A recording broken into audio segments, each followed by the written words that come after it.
This video is about installing and configuring FastPass and especially synchronization, the synchronization component, and setting up Selective Password Reset, where you can reset a password using FastPass website to reset a single or some different targets directly. So this is not synchronization, which is the fourth video. This is the fifth video about Selective Password Reset. So first up will be to install the synchronization component for FastPass.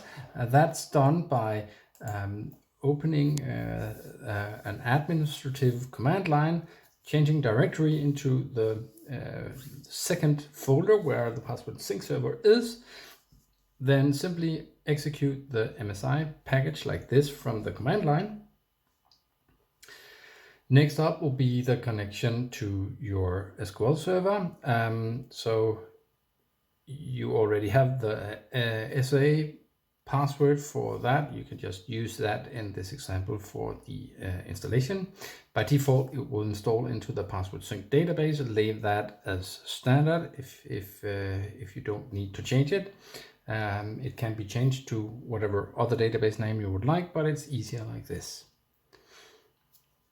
It's a very quick installation, and as soon as it's done, we'll start setting up SQL Server as a target in FastPass. So like you would reset a password on a native SQL Server user from FastPass. So that's what we'll use for testing. Prior to this, we did load the stored procedure that is present as an SQL file in the connector folder of FastPass. So here we'll select MSSQL and go in and configure the database connection.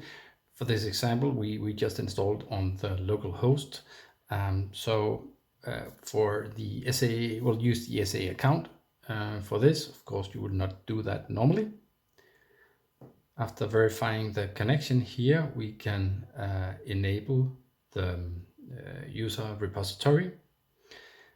And then all what's left is to actually set up a selective password sync profile here. That's what is done right here. So here we state what users can reset, what targets will be available, how should they be displayed, and what should be pre-selected.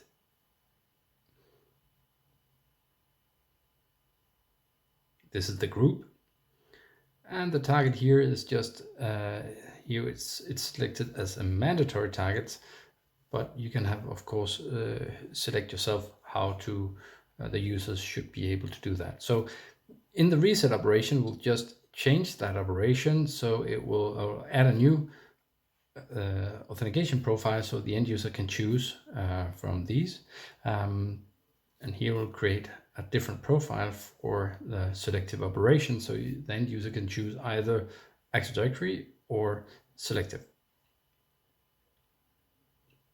Use semi-private, but you could actually use password.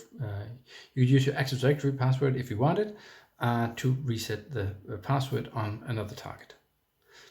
Okay, here comes. This is the end user client.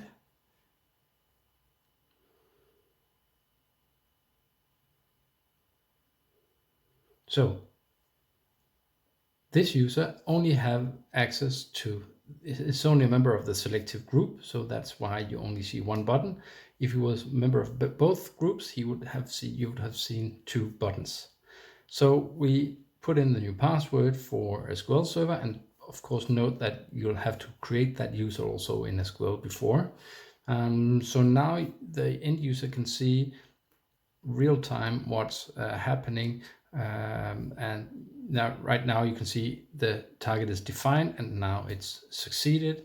The password is reset and it's done. If you go into synchronizations, of course, you can see the transaction itself and see that it succeeded. That's done. That was it about Selective Password Reset and how you set that up. You can have all the targets you would like. It's, of course, not synchronization. That's the other video number 4.